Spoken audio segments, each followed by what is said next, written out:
rahimakumullah. Alhamdulillahirabbil alamin. Nikmat iman, nikmat Islam, nikmat kesehatan Allah berikan kepada kita sehingga hari ini pun kita kembali dalam program Lentera Hati Al-Quran Menjawab.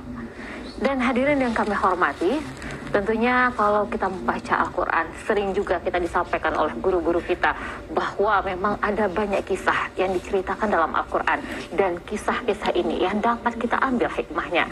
Kali ini juga kita akan dalam Lentera Hati Al-Quran Menjawab kali ini, kita akan berbicara, kita akan membahas tentang hikmah perjalanan Nabi Musa bertemu Khidir.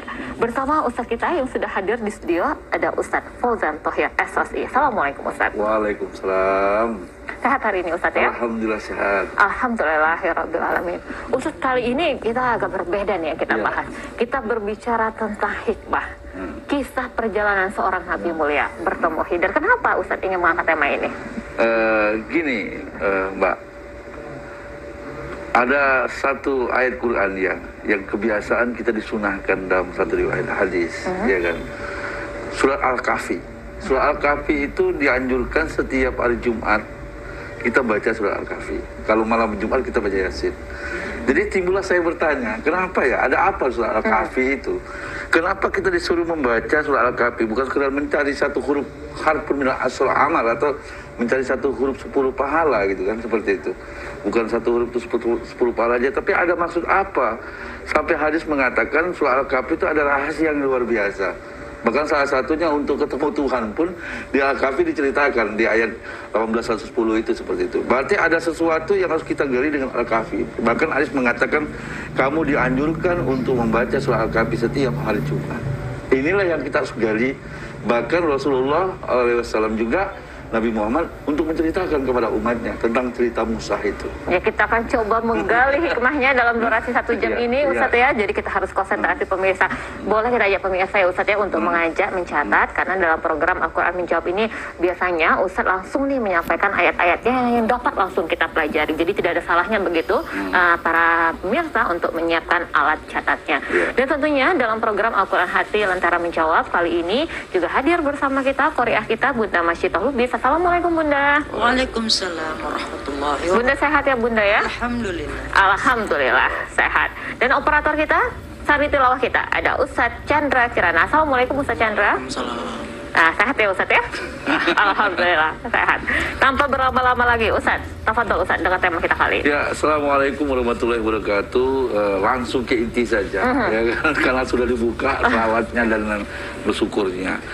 Berbicara tentang Musa, saya ketika meletakkan tema ini di TPRI Riau untuk umat Islam di Riau, karena saya lihat negeri Riau, negeri Melayu yang terkenal dengan torekot atau tasawufnya.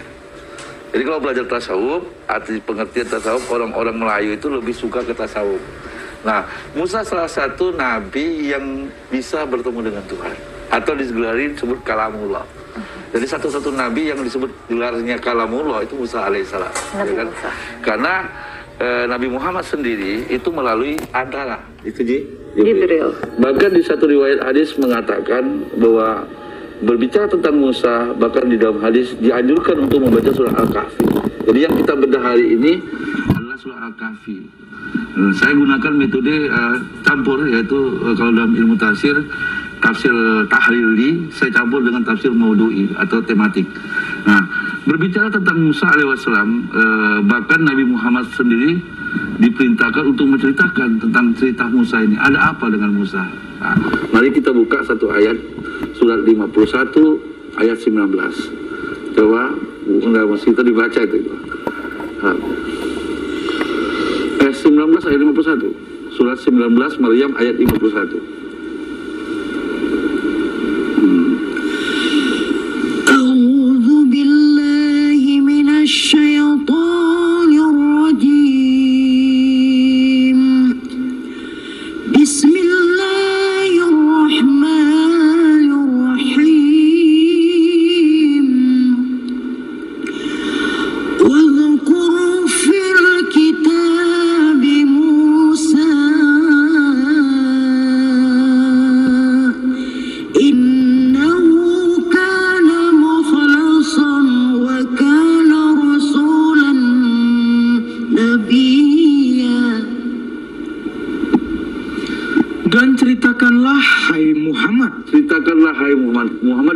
diperintahkan oleh Allah untuk menceritakan kepada mereka kepada kaum Quraisy ketika itu.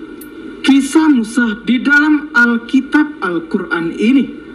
Sesungguhnya ia adalah seorang yang dipilih dan seorang rasul dan nabi. Jadi Musa itu seorang orang yang dipilih, mukhlasun itu dipilih, ya kan? Mukhlasun alahuddin, mukhlisin alahuddin, dipilih. Jadi Nabi Muhammad SAW artinya diperintahkan oleh Allah untuk menceritakan tentang cerita Musa dalam kitab Al-Quran. Kalau kita melihat isi Al-Quran itu hampir menceritakan dua nabi yang terbesar, yaitu Nabi Ibrahim dan Musa. Nah, berarti ada sesuatu dengan Musa. Tambah lagi satu ayat lagi, coba aja. Surat 28 Al-Qasas ayat 3, coba kita lihat. Ini diceritakan juga. Surat 28. Auzubillahi minasyaitonirrajim. Coba Arabnya dibaca. أعوذ بالله من الشيطان الرجيم بسم الله الرحمن الرحيم نتلو عليك من نبأ موسى وفرعون بالحق لقوم يؤمنون. Kami membacakan kepadamu sebagian dari kisah Musa dan Firaun dengan benar untuk orang-orang yang beriman. Berarti dari ayat yang tadi kaitan ayat 19 Maryam ayat 51, Nabi Muhammad disuruh menceritakan tentang cerita Musa di dalam kitab Al-Quran. Di ayat Quran juga Al-Qasas surat 28 juga diperintahkan di ayat 3 itu bagaimana cerita tentang Musa. Ada apa dengan Musa, ya kan? Nah, berbicara Musa itu ada kaitan dengan surat Al-Kahfi. Surat Al-Kahfi bagaimana tema di sore hari ini untuk kaum mukmin, kaum beriman, Melayu yang luar biasa, Riau, TPRI Riau, untuk menceritakan. Kalau kita berbicara tasawuf atau bicara tasawuf, ada dua nabi yang harus kita padarin. Satu Musa, dua Ibrahim. Karena dua nabi ini adalah simbolnya api semua. Kalau Ibrahim dibakar api, kalau Musa ketemu api. Tapi hari ini kita berbicara tentang bagaimana perjalanan Musa ketemu Khidir. Karena banyak sekali cerita tentang baik YouTube mau apa. Kita akan bedah dengan tafsir tahlili. Bagaimana kaitan hikmah Musa bertemu dengan Khidir. Mari kita buka surat 18 Kahfi dari 64 bacanya. Dibacakan baca terjemahan saja, ya kan, untuk diceritakan minimal kaum muslimin, pemirsa TPRI Riau bisa menceritakan dengan anak-anak kita ketika tidur bagaimana tentang Musa alaihissalam. Coba aja. Auzubillahi minasyaitonirrajim. Bismillahirrahmanirrahim. Surat 18 Al-Kahfi ayat 64. Musa berkata, itulah tempat yang kita cari. Lalu keduanya kembali mengikuti jejak mereka semula. Jadi Musa ini dengan muridnya terus bawa ikan. Ayat ini menceritakan dalam Asbabul Nuzul gini. Ketika Musa merasa anak alam, saya lebih mengetahui, lebih hebat saya. Ya kan, Musa itu bukan kuat fisik saja, sekali pukul bisa mati, tapi ilmunya luar biasa. Maka disebut kalamullah. Jadi ketika turun wahyu, Musa ada yang lebih pintar dari kamu. Ya, turun wahyu ketika itu. Musa penasaran nih, pengen belajar seperti itu. Ya, mau belajar seperti itu. Sama cerita diceritakan, pengen belajar. Kata Tuhan, kalau kau pengen belajar dengan orang ini, bawa simbol ikan. Ketika ikan itu meloncat, disitulah kamu akan menemukan orang yang alim. Nah, ini saya potong ayatnya nggak terlalu banyak, dari 64 tadi baca tadi ya. Ketika perjalanan muridnya dengan ikan dan Musa, itu berjalan kelewatan. Musa ini orangnya luar biasa. Apa luar biasanya? Luar biasanya ngapa? Kalau berbuat itu keduluan, tergesa-gesa, ya kan? Tergesa-gesa. Akhirnya kelewatan, gitu kan? Jadi ketika kelewatan, baru cerita si muridnya, mana makanan ikan tadi? Muridnya bilang, ikannya sudah meloncat. Lah di mana? Kalau dia ingat ketika turun wahyu, kalau ikan itu meloncat, dia akan menemukan seorang yang belajar. Muridnya bercerita, ikan itu sudah meloncat di antara itu. Wah, kenapa meloncat? Karena mencari jalannya sendiri. Nah, Musa berkata kepada muridnya, Kalau begitu disitulah tempat kita akan bertemu dengan seseorang itu. Akhirnya Musa keduluan balik ke belakang lagi. Maka diceritakan di ayat 1864 itu Musa berkata, itulah tempat yang kita cari karena kelewatan gitu ya. Lanjutkan terus. Lalu mereka bertemu dengan seorang hamba di antara hamba-hamba kami yang telah kami berikan kepadanya rahmat dari sisi kami dan yang telah kami ajarkan kepadanya ilmu dari sisi kami. Jadi cerita ini, Musa ini ketemu dengan seorang hamba yang langsung dapat ilmu dari Tuhan. Disebut Hidir. Hidir itu dari hadir. Hadir. Istilah. Hadir. Ada dan tiada. Ya kan? Maka banyak ulama-ulama sufi itu ketemu dengan Nabi Hidir. Kalau kita lihat di beberapa media YouTube dan lain, cara ketemu Hidir macam-macam, ya kan?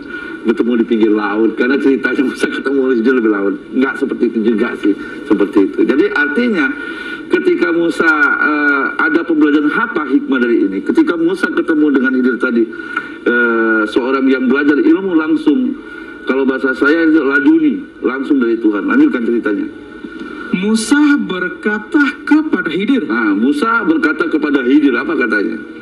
Bolehkah aku mengikutimu? Boleh, aku ngikutimu. Cara berguru ini terus. Supaya kamu mengajarkan kepadaku ilmu yang benar di antara ilmu-ilmu yang telah diajarkan kepadamu. Ini luar biasa loh. Qala lahu Musa hal attabi'uka ala an tu'allimu mimma ulimata rusda rosid. Maka rosid itu risi kalau kemudiannya orang-orang suci. Bisakah kau berikan ilmu langsung rosid? Maka laduni itu rosid. Jadi ada ilmu, kalau dalam ilmu tafsir ulumul Quran itu menguasai ilmu memahami Quran 145 ilmu. Tapi dengan ilmu laduni satu ilmu aja cukup. Nah, Nabi Muhammad itu laduni. Semua nabi yang dipilih itu laduni semua. Enggak perlu belajar akademi. Jadi kalau Mbak mau belajar Al-Quran itu minimal 145 ilmu. Kurang dikit 45 ilmu. Semua saya sorof, mau belago, mantik, badi, bayat. Al-Quran bukan sekedar baca aja, untuk memahami loh, bukan untuk menghafal. Kembali lagi ceritanya. Lanjutkan terus. Dia menjawab. Siapa yang menjawab? Hidir yang menjawab terus. Sesungguhnya kamu sekali-kali tidak akan sanggup sabar bersamaku. Kuncinya mencari ilmu itu sabar. Sabar ya kan. Oke, lanjutkan. Dan bagaimana kamu dapat sabar atas sesuatu yang kamu belum mempunyai pengetahuan yang cukup tentang hal itu? Terus Musa berkata, insya Allah kamu akan mendapati aku sebagai seorang yang sabar. Jadi insya Allah itu bukan di kalangan kita aja, sudah ada zaman Musa. Kalau kata insya Allah aku termasuk orang yang sabar masalahnya. Terus dan aku tidak akan menentangmu dalam sesuatu urusan pun. itu syaratnya. Lanjutkan terus. Dia berkata, jika kamu mengikutiku, maka janganlah kamu menanyakan kepadaku tentang sesuatu apapun. Kata si Hidir kepada Musa, kalau kau mau ikut dengan aku, syaratnya sabar. Yang kedua, jangan banyak tanya. Oh, ini agak susah nih. Ya, nanya. Jadi kalau mahasiswa atau kita berguru, hobinya hobi nanya. Maka ketika dalam taklim muta'alim, ketika seorang kiai ulama atau seorang ulama menyampaikan ilmu, jangan dipotong. Instruksi nggak boleh. Nah, ini kebiasaan biasa menginstruksi itu budayanya barat. Tidak boleh dipotong. Karena ketika guru menyampaikan itu belum kafah. Makanya Hidir mengatakan, Musa, kamu tidak akan sabar. Tapi syarat untuk belajar dengan saya, jangan bertanya. Nah, tapi di mahasiswa, kita dicoba untuk memotong omongan dosen. Ya kan? Instruksi. Jadi instruksi itu budaya Yahudi. Instruksi itu budaya barat. Ketika seorang dosen ulama ngomong langsung instruksi, itu salah. Kalau bicara Al-Quran, ngikuti sunnahnya Al-Quran, bagaimana Musa berguru dengan Hidir. Kata si Hidir, kamu harus sabar dan jangan banyak bertanya. Sebelum aku jelaskan, kan seperti itu. Lanjutkan terus. Jika kamu mengikutiku, maka janganlah kamu menanyakan kepadaku tentang sesuatu apapun, sampai aku sendiri menerangkannya kepadamu. Nah, seorang ini kebiasaan kita yang kurang adab Makanya kalau seorang pendidik atau mau di mahasiswa maupun siswa penting belajar taklim wa muta'alim, atau kalau di pondok salafi taklim wa muta'alim, atau di dalam pondok modern al-asyi kayak Gontori itu tarbiyah wa ta'lim. Bagaimana sikap kita dengan guru? Maka salah satunya Khidir mengatakan kepada Musa, kamu tidak akan sabar. Yang kedua, jangan bertanya sebelum aku jelaskan. Nah, kebiasaan kita di kuliah, kita biasanya bertanya, menjelaskan sebelum menjelaskan susah. Ini kebiasaan Yahudi, kebiasaan. Jadi kalau kiai atau ustadz atau ulama atau menjelaskan sesuatu, ketika dia kode etik jangan bertanya dulu ya. Nanti selesai saya menjelaskan itu seperti itu. Nah, itu harus dijaga kode etiknya dalam taklim wa muta'alim. Lanjutkan. Ini belajar taklim wa muta'alim temanya. Ayo. Maka berjalanlah keduanya hingga tak kala keduanya menaiki perahu. Lalu Khidir melubanginya. Musa berkata, mengapa kamu melubangi perahu itu, yang akibatnya kamu menenggelamkan penumpangnya? Sesungguhnya kamu telah berbuat sesuatu kesalahan yang besar. Jadi menghujat gurunya tadi. Jadi ketika berduanya berjalan di atas perahu itu dihancurkan, dilubangi oleh Khidir. Musa langsung instruksi, itu nggak benar. Kenapa melubangi perahu ini? Nah, perahu orang miskin lagi, ya kan? Jadi nggak bisa digunain, nggak bisa digunakan. Jadi instruksinya Musa itu kayak instruksi, Pak. Maaf ya, maaf dosen. Itu kalau saya nggak seperti itu pemahamannya. Itu kebiasaan itu kebiasaan. Artinya, nah ini pola pendidikan yang kalau belajar pendidikan ya belajarlah seperti Khidir gitu, ya. Seperti itu Musa dengan Khidir. Nah, Musa langsung instruksi itu, langsung nanya. Padahal belum dijelaskan gitu ya, seperti itu. Nah, ada hikmah apa di sini?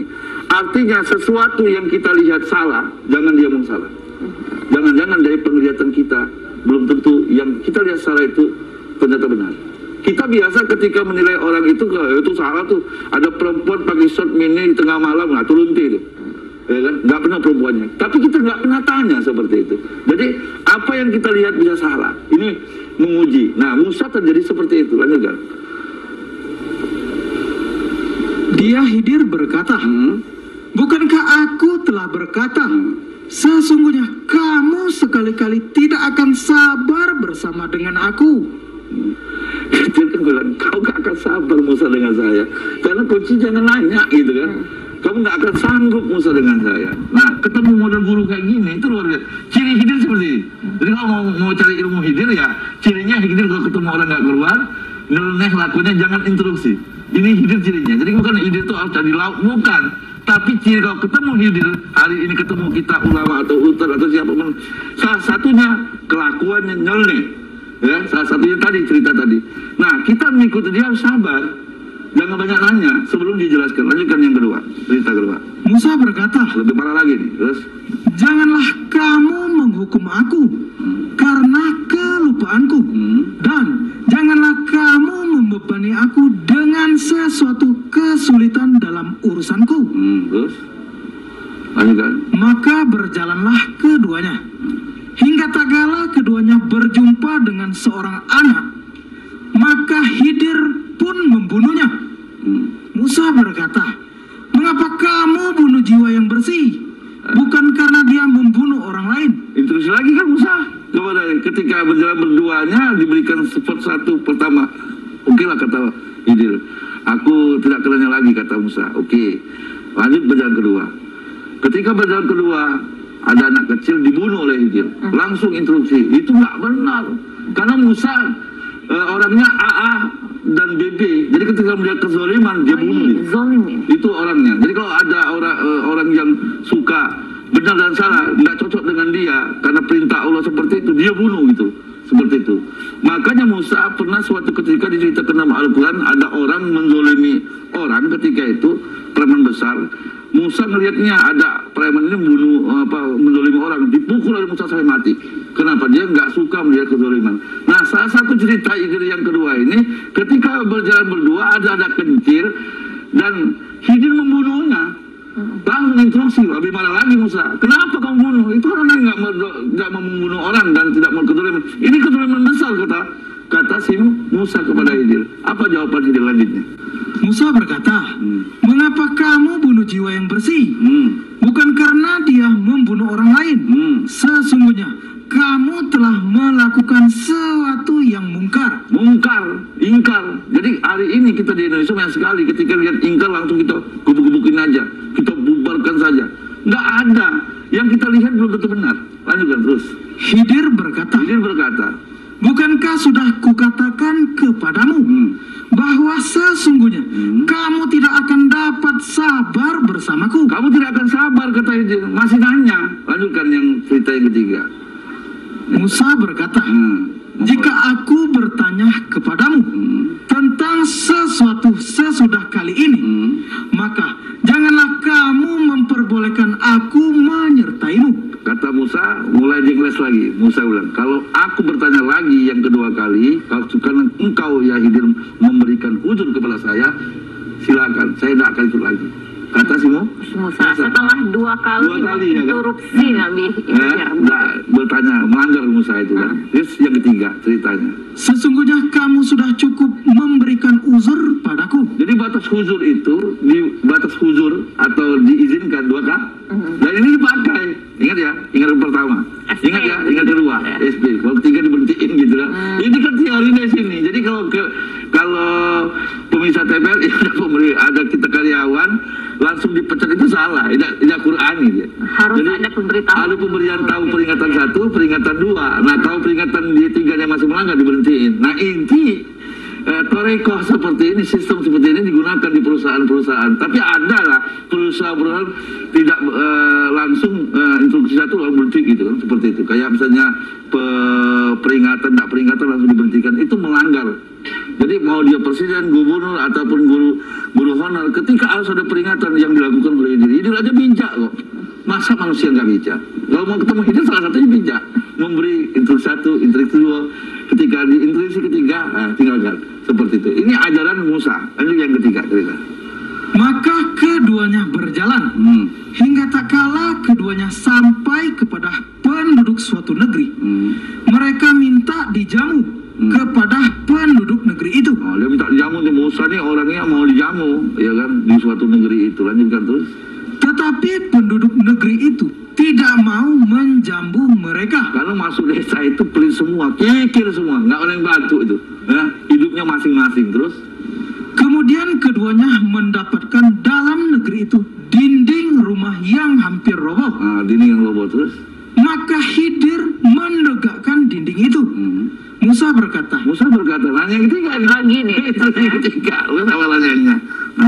Jikalau kamu mau, niscaya kamu mengambil upah untuk itu. Ya Musa, ini kelakuan kebaikan yang dilakukan oleh ini. Dia bilang, Musa katanya instruksi, kenapa kau minta ambil gaji aja? Karena penduduknya pelit, kita diminta minum dan diberi. Kenapa nggak minta bayar dari mereka gitu kan? Padahal ini kebaikan, apa aja lanjutkan. Khidir berkata, inilah perpisahan antara aku dengan kamu. Kelak aku akan memberitahukan kepadamu tujuan perbuatan-perbuatan yang kamu tidak dapat sabar terhadapnya. Artinya Musa pun tidak mau sabar, ya kan? Sekelas orang Musa, nabi yang luar biasa, ya kan? Dan ini harus diceritakan oleh Nabi Muhammad. Artinya ada 3 sistem, 3 cerita ini untuk menjadi sebuah hikmah. Sekelas Nabi Musa yang beringasan ketika itu, karena diuji kesabarannya, nggak boleh nanya cuma satu. Komentar juga Ustaz ya, termasuk yang terakhir tadi ya Ustaz ya. Seperti itu. Kata Khidir, ya sudahlah, kamu nggak sanggup sabar dengan saya. Berarti kan Musa kalau dalam pendidikan gagal gitu ya, nggak lulus gitu kan, seperti itu. Tapi dari cerita ini kan mengambil bermacam hikmah. Salah satu hikmahnya sabar. Artinya yang kedua, kalau kita sebagai murid harus sabar. Terus yang kedua, kita sebagai apapun kita nggak boleh menanya, nggak boleh menanya sebelum dipersilakan menanya, sebelum penjelasan selesai. Itu kita sebagai murid dan guru, ta'lim wa muta'alim atau tarbiyah wa ta'lim. Yang ketiga, menceritakan ini apa yang kita lihat belum tentu itu benar.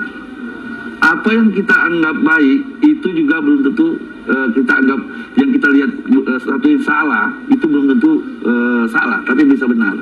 Yang kita anggap benar prasangka kita, padahal itu salah. Artinya dari cerita Musa ini memberikan 2 pembelajaran. 1, kenapa perahu itu dihancurkan oleh Khidir. Dijawab oleh Khidir karena perahu itu punya orang miskin, di situ ada raja itu ketika ada perahu bagus diambil. Salah satunya itu cerita saja, tapi cerita ini mengambilkan bahwa arti yang kau melihat itu belum benar, ya kan? Yang kita lihat, kita dengar, makanya kita dipintakan untuk selalu recheck dan recheck. Setiap berita kepada kita tentang siapapun harus dicek. 49 sebagai orang yang bertakwa harus dicek berita itu. Jangan asal diterima asal terima saja begitu ya, ilmu Ustaz, itu. ya? 49 ayat 6 dan Allah memerintahkan itu. Coba baca. Auzubillahiminasyaitonirrajim. Bismillahirrahmanirrahim. Surat 49 Al-Hujurat ayat 6. Hai orang-orang yang beriman, jika datang kepadamu orang fasik membawa suatu berita, maka periksalah dengan teliti agar kamu tidak menimpakan suatu musibah kepada suatu kaum tanpa mengetahui keadaannya yang menyebabkan kamu menyesal atas perbuatanmu itu. Ini berita, kalau disempitkan berita hoax dan orang fasik membawa berita, ya kan? Musa tadi, cerita Musa bukan kejar dia mendapatkan berita, tapi melihat. Bisa salah gitu kan. Apalagi kita dapat informasi berita, orang yang bawa berita itu orang fasik, terus kita nggak recheck, akhirnya kita sampaikan berita itu. Itulah membuatkan akibat menjadi huru hara, membuat celaka, gara-gara kita informasi kita hoax. Dan ternyata di negeri kita hobinya seperti ini, ya kan, dari informasi. Nah, alhamdulillah TVRI Riau atau TVRI terjaga sekali. Berita yang masuk ke hoax nggak bisa masuk. Jangan sampai informasinya. Tapi berita di media yang dibikin dan tidak ada legalitasnya, itu seenaknya saja, dan itu menjadi perpecahan, bagi celaka. Nah, kita ambil cerita Musa tadi, berarti dari yang kita lihat saja belum tentu benar. Yang kedua, ketika Musa membunuh anak kecil, Khidir membunuh anak kecil, Musa tuh ngamuk, marah. Apa hikmah di sini? Khidir menjelaskan bahwa anak itu adalah saya bunuh karena dia akan membawa orang tuanya adalah orang soleh. Ketika saya bunuh akan diganti anak yang lebih soleh lagi. Artinya apa yang dilihat Musa tentang pembunuhan, cerita-cerita itu dicek lagi. Kenapa? Yang kita lihat ada polisi misalnya menganiaya, memukuli. Akhirnya dari cerita video atau YouTube dan lain-lain, langsung kita memponis polisi itu nggak benar. Ya kan? Padahal kita tidak menyaksikan loh. Musa itu menyaksikan bagaimana Khidir membunuh. Itu pun juga salah gitu kan, seperti itu. Begitu ya? Ya, belum bisa memahami maksudnya itu. Nah, ketika kita lihat ada polisi menilang, wah itu polisi, duit itulah gitu, seperti itu. Artinya kita itu dapat berita dari informasi YouTube, video dan lain-lain disebarkan di Facebook, mengakibatkan akhirnya perkelahian, permusuhan ketika polisi. Nah, akibatnya celaka. Itu baru cerita. Musa ini menyaksikan, itu pun nggak benar, seperti itu. Nah, cerita yang ketiga dari Musa ini, ketika ada orang di suatu tempat itu pelit kikir, terus kita lakukan kebaikan, agar kita minta upah karena pelit. Jadi ketika kita melakukan kebaikan, ketika kebaikan itu dibalas dengan kebaikan, jangan kecewa.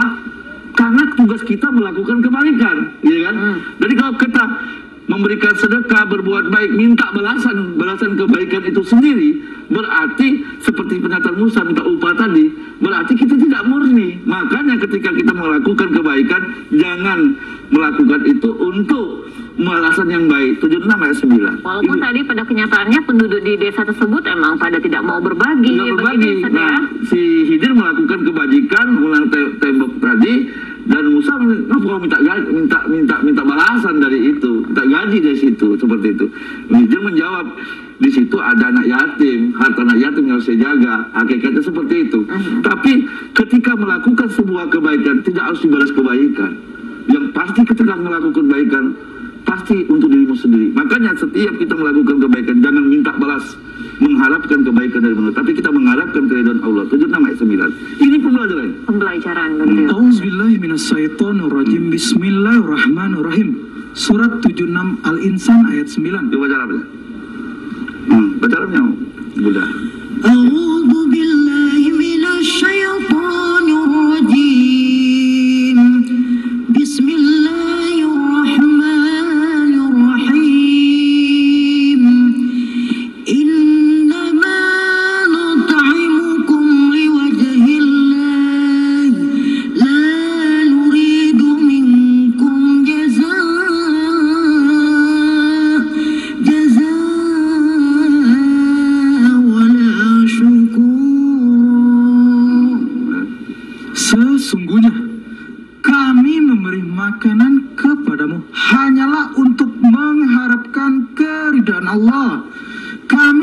menghendaki balasan dari kamu dan tidak pula ucapan terima Jadi kasih. cerita Musa yang ketiga tadi, ketika kita melakukan kebaikan, kita jangan mengharapkan ucapan terima kasih atau imbalan. Diceritakan tentang itu tadi. Kenapa?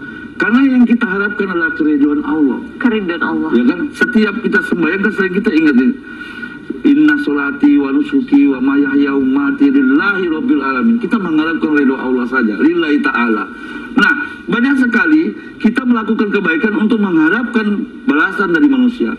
Sudah saya beri makan, saya sudah bantu, tapi orang nggak pernah terima kasih.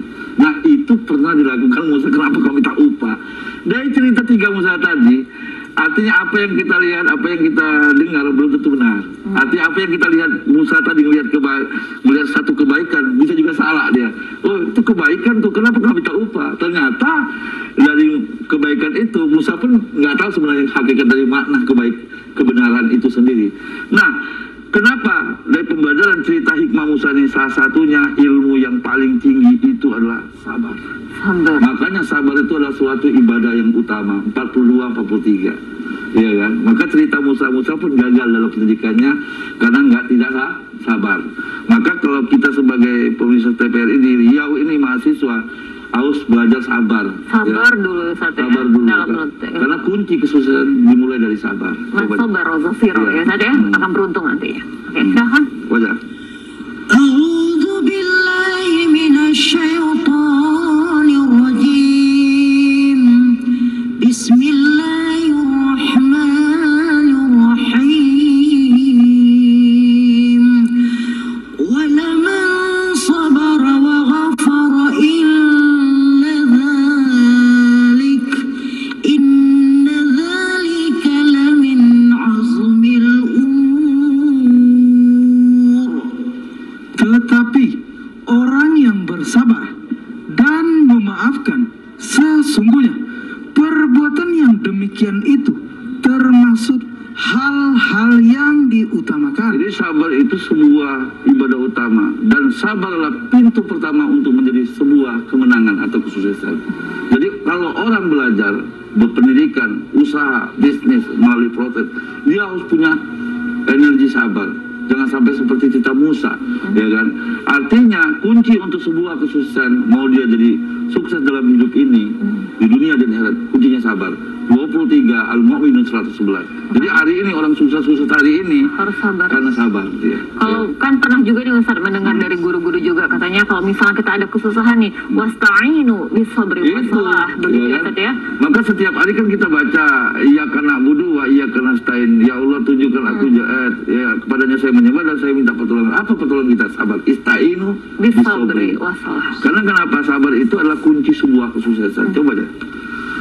Bismillahirrahmanirrahim. Surat 23 Al-Mu'minun ayat 111. Sesungguhnya aku memberi balasan kepada mereka di hari ini karena kesabaran mereka.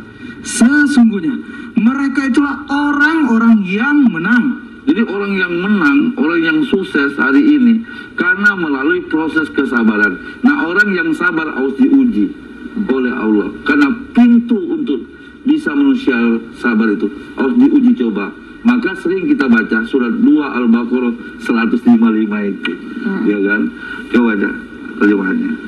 Bismillahirrahmanirrahim. Surat 2 Al-Baqarah ayat 155. Dan sungguh akan kami berikan cobaan kepadamu dengan sedikit ketakutan. Orang sukses tidak akan sukses kalau nggak sabar, kalau nggak diuji. Ujian itu untuk menjadi manusia sabar melalui rasa ketakutan. Terus Kelaparan, kekurangan harta, jiwa, dan buah-buahan. Dan berikanlah berita gembira kepada orang-orang yang sabar. Jadi berita gembira orang sabar itu apa? Karena diuji. Jadi ujian itu, cobaan itu adalah materi untuk kita sabar. Karena ngapa?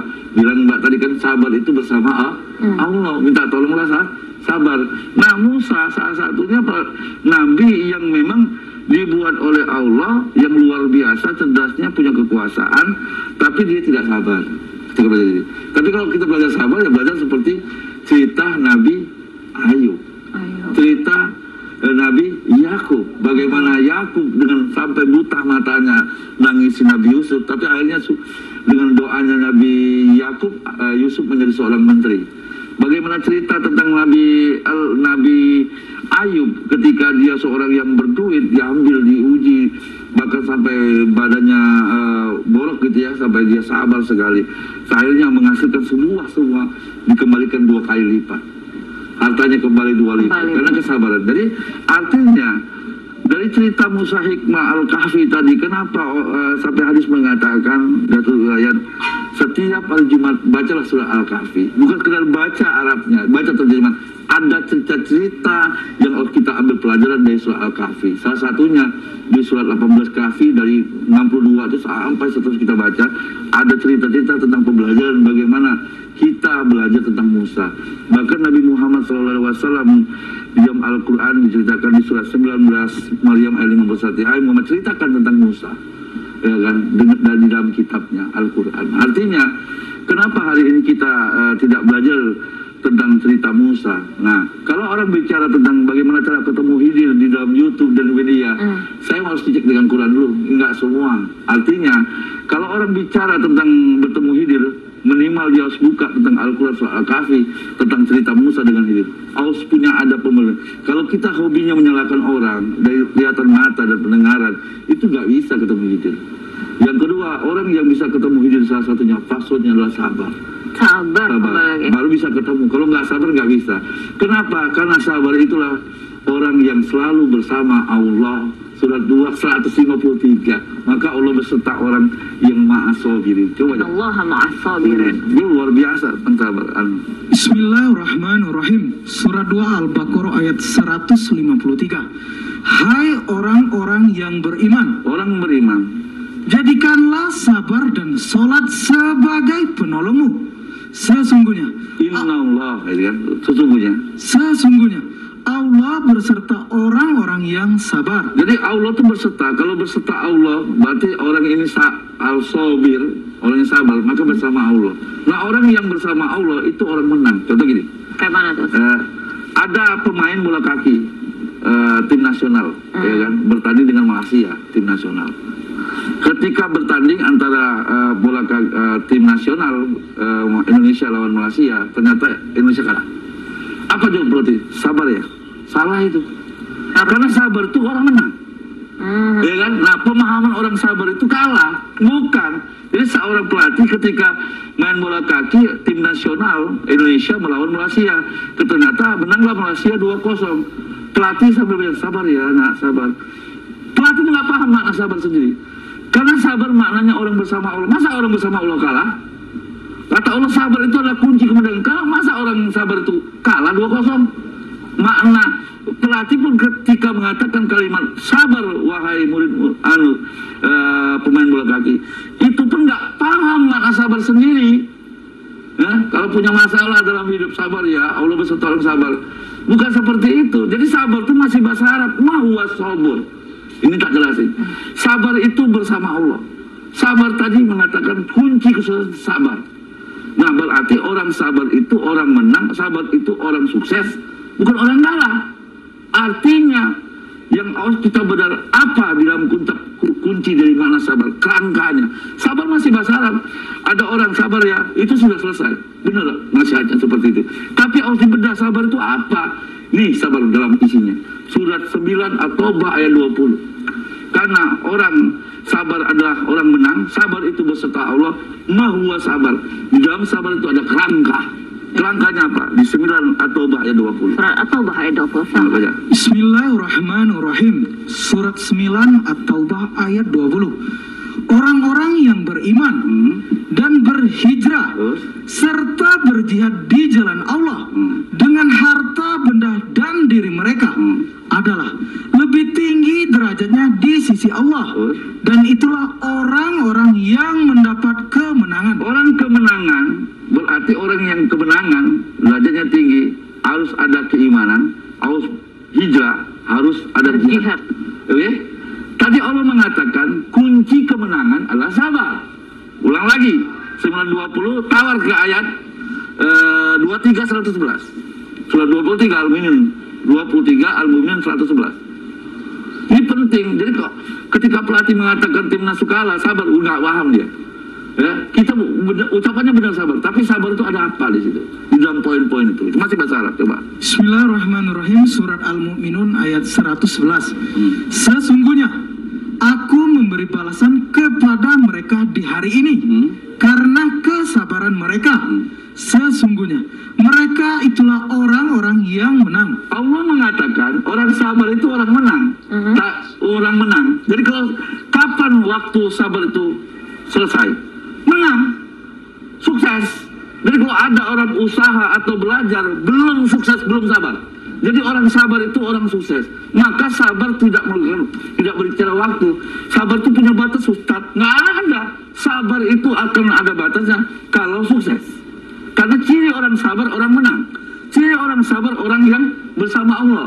Nah, di dalam sabar kemenangan tadi, di dalam sabar itu apa poinnya untuk menjadi kemenangan? Pertama, beriman. Punya keyakinan. Kalau kita pengen sukses, kita harus yakin bahwa kita harus bisa sukses. Kalau nggak ada keyakinan, artinya punya hibah bahwa saya yakin, saya beriman, yakin bahwa saya. Yang kedua, mau yakin, mau mengadakan perubahan, hijrah. Jangan mantap. Kalau pengen hidupnya sukses, dia mantap di kampung saja, nggak yakin itu. Jadi keyakinan saya bisa jadi orang sukses. Apa ya cukup dengan yakin? Belum cukup. Di dalam sabar itu pertama beriman, yakin. Yang kedua di dalam sabar itu ada berubah, hijrah, pindah. Bukan berubah dari tidak berjilbab. Berjilbab itu fisik. Berhijrah itu dalam pemikiran.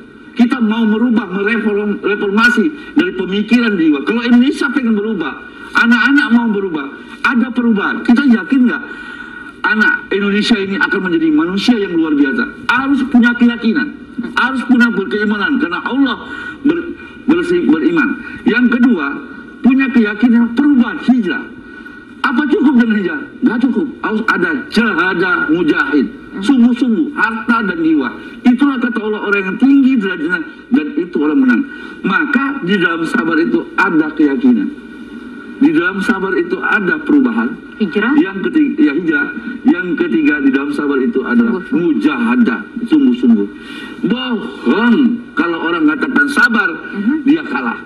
Kalau kenapa orang dikatakan sabar ya? Karena sabar itu proses.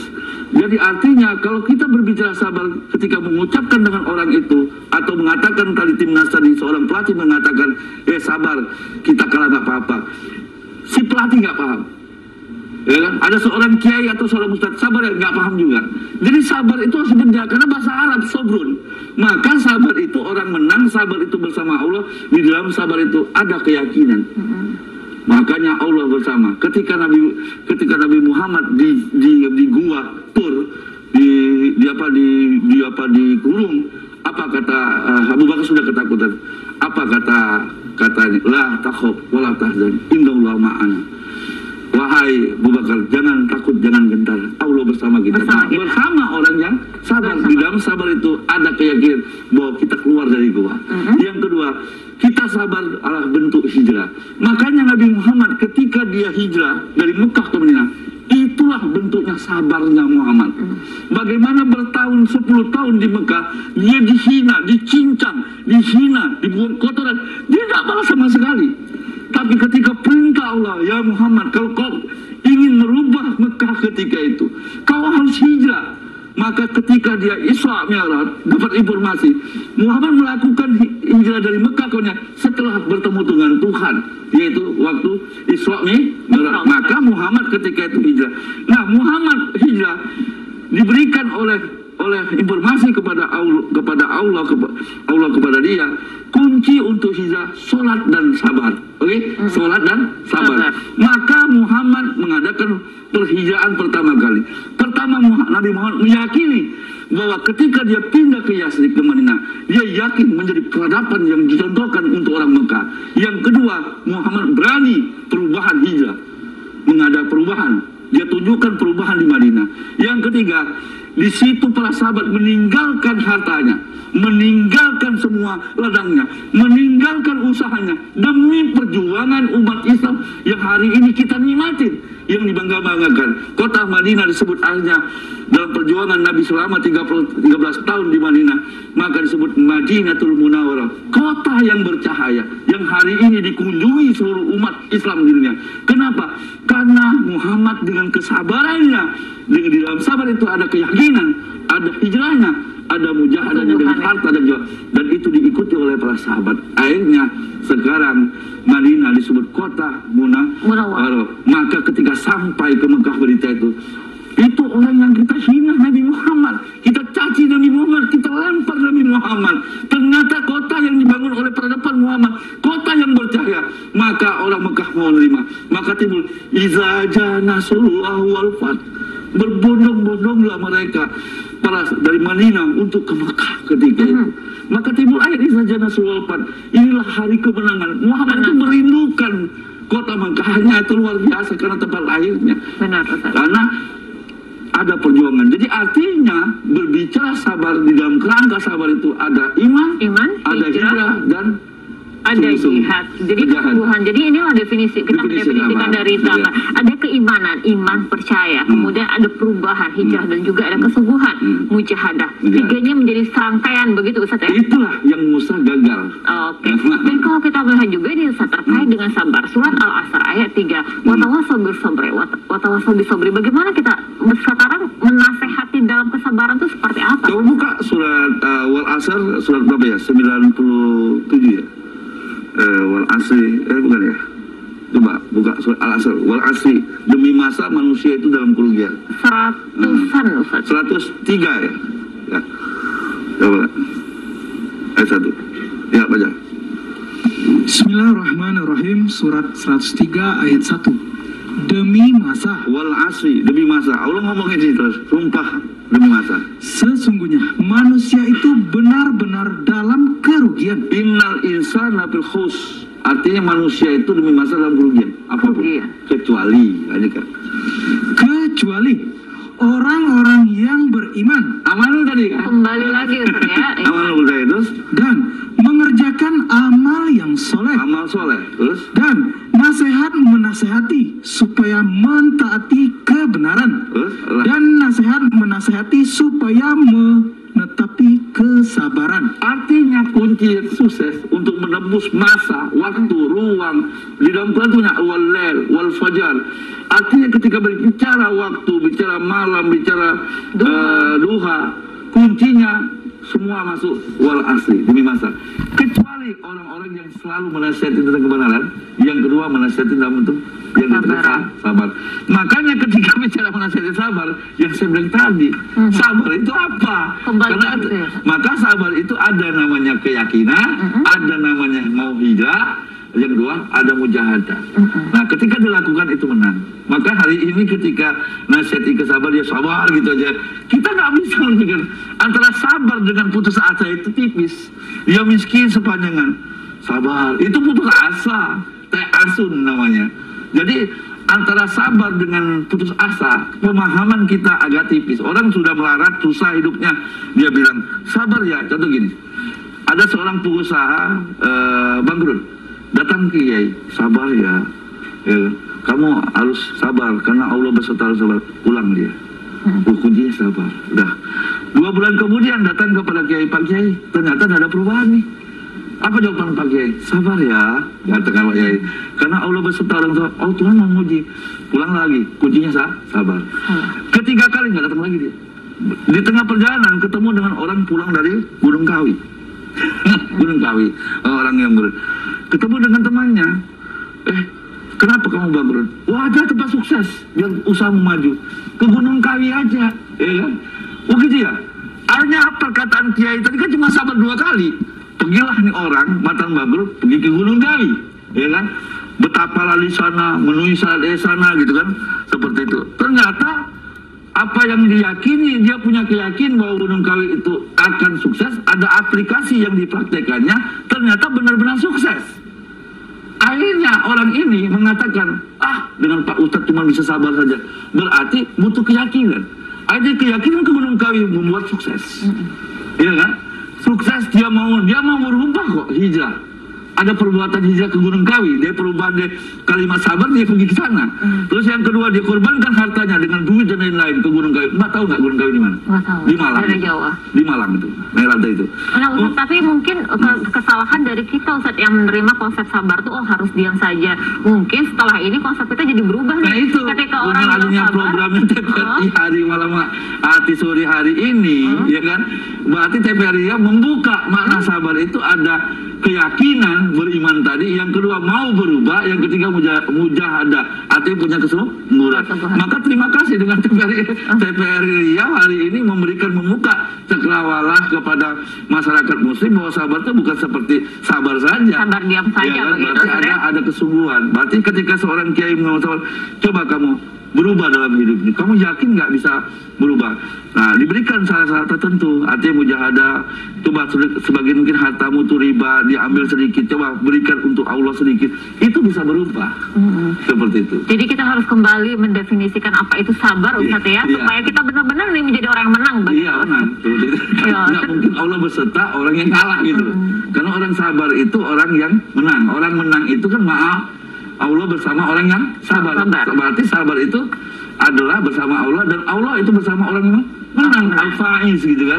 Masa Allah bersama dengan tidak faiz gitu kan. Seperti itu. Ustaz, ini sudah di penghujung acara kita. Mohon disampaikan Ustaz, pengingat kembali kepada kita terkait tema kita kali ini. Tafadhol. Ya, sahabat-sahabat kaum muslimin yang ada pemirsa TVRI, berbicara hikmah Musa, bahkan satu riwayat kita dianjurkan untuk membaca surah Al-Kahfi setiap hari Jumat. Ternyata ketika kita bedah isi surah Al-Kahfi, ada cerita tentang Musa, perjalanan dengan ketemu Khidir.